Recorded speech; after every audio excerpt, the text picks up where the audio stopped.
mummy के टिप्न लाम्बा छ यता देखौ यता यो चाहिँ उहो पुदिना हो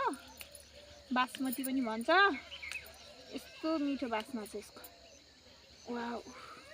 यसको चाहिँ चटनी बनाएर खान्छन् अचार बनाएर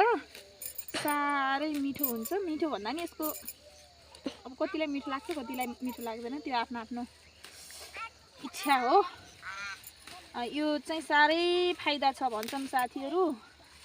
ल हेर्नुस् यसको फाइदा यो चाहिँ गर्मीमा शीतलता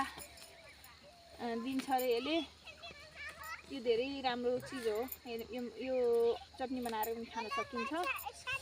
अनि यसलाई जुसमा राखेर पनि पिउन सकिन्छ जुसमा राखेर खान सकिन्छ यसलाई सलादको रूपमा पनि खान सकिन्छ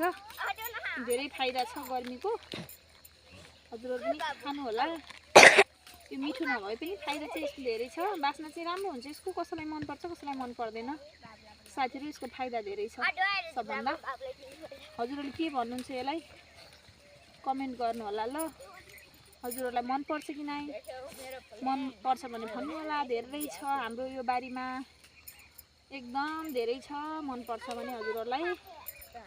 कमेन्ट गर्नु होला म चाहिँ पठाइदिन्छु ओके बाइ बाइ ल स्टप गर